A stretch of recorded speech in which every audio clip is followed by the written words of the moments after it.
Colorado football had a very humble beginning. We're dead last in Division I football. 117 Division I schools, we had the fewest amount of victories.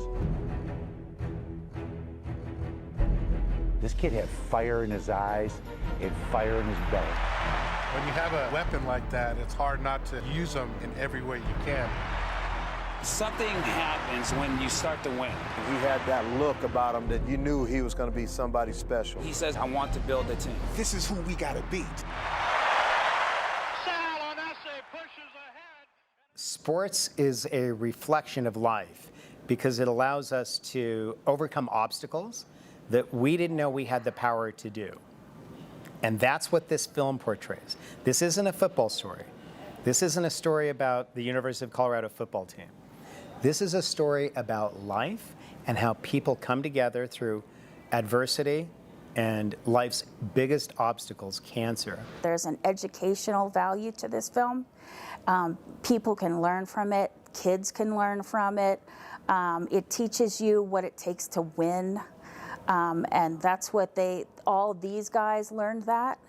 And they learned it in not the greatest way, but you know, it was a valuable lesson that they learned. There's nothing that life serves up that's a laboratory like football is that helps a guy become a man who's been a boy. I'm an alumnus of the University of Colorado. I graduated in 1991, went back and got my MBA in 94, and I lived through the story.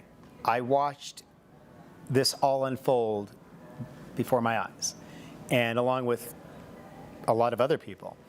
And on January 1st, 1991, when Colorado beat Notre Dame for the national championship, I knew that I was destined to make this film. Or how do you talk to someone that just found out he got 30 days to live? What do you say to him? We are going to get to this national championship game, and we are going to win it.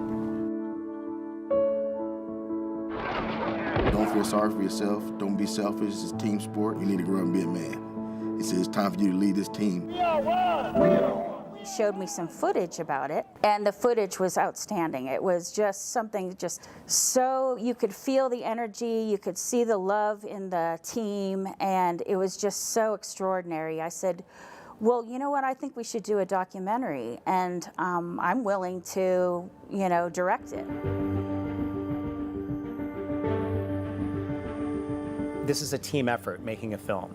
Because without the family's participation, this is just another documentary film. And so we cultivated the relationship with the Aunese family since 2001.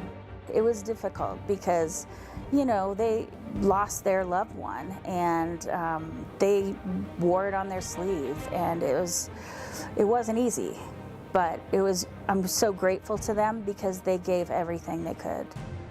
When the team lost Sal Aunese on September 23rd, 1989, they gained a rebirth in that God and the powers that be had the wind behind the coaches and the players and the university and the student bodies back, and everything came together to honor Sal Aunese.